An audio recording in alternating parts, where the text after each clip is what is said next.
Mount Herzl. This is our military cemetery, and it's one of the very first things Israel did when she came back into Jerusalem. Now you have to understand, in 1948 until 1967, for those 19 years, there was absolutely no access to either the Old City or to the Mount of Olives, or to, of course, the Western Wall, the Temple Mount. All of that was out of our hands. And in lieu of that, the government decided to bring here in the Western Hills a memorial to what would be, in essence, the new version of the Mount of Olives. This is how this was built. And of course, Herzl is the centerpiece. This is where we start our great ceremonies for either Memorial Day or for Independence Day. It's a very important place for us. And of course, the focus behind me is, of course, Herzl's grave that was moved here in 1940, died in 1904, and left instructions that when we became a nation, he would be interred in Jerusalem. And that's exactly what they did. As a matter of fact, every yeshuv, every settlement in Israel at that time, when his body arrived, brought buckets of soil from their settlements. Why would they do this? They buried him in the land of Israel. Why would this be such a huge effort to do this? It's because Theodor Herzl, born in 1860, died in 1904, who was basically a secular Jew, raised in Vienna, born in Budapest, only was here for a very short period of time, 10 days of his life. He is considered the father of modern-day Zionism. What is Zionism? It's the political entity known as Israel today, the need for a homeland for the Jewish people.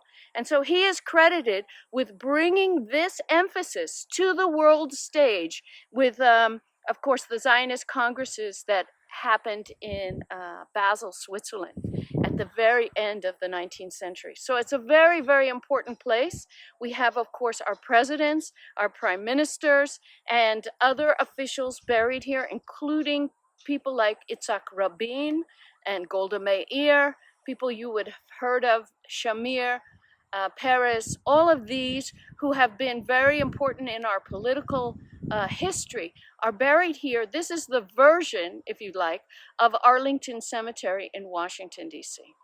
On the back side, on the western side of Mount Herzl, is the Memorial to the Holocaust. These two places are directly connected because it's out of the ashes of the Holocaust that the entire world decided to vote that Israel could exist as a nation. And of course, that day is an important day for all of us. That was May 14th, 1948, when Ben-Gurion declared that we were now a nation. The British had the mandate for almost 30 years. And behind me here is the modern, or the new, memorial to the more than 6 million Jews who died in the Holocaust. The symbol of the new museum is this simple picture of a barbed wire with something alive coming out of it.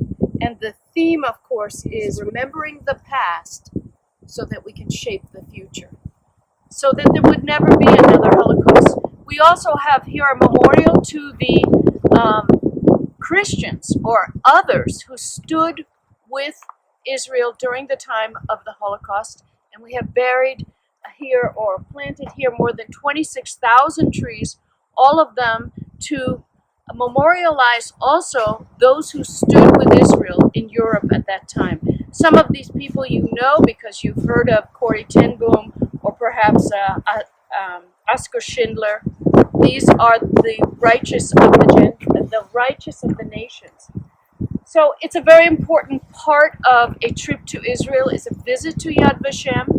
Yad Vashem comes from the scripture in Isaiah 56, which says, 5, even to them I will give in my house and within my walls a place and a name. That is Yad Vashem. So the purpose of the Holocaust Museum here in Israel, in Jerusalem, is to commemorate that each one of these people had a hope and a future, had family, had desires, had needs, And we want to remember them as individuals, not just as 6 million who perished in the largest genocide that was ever committed against the Jewish people. So that's what Yad Vashem is about. It's a very important part of visiting Israel, is understanding out of the deprivation and the destruction of European Jewry, this nation was actually voted into existence by the UN.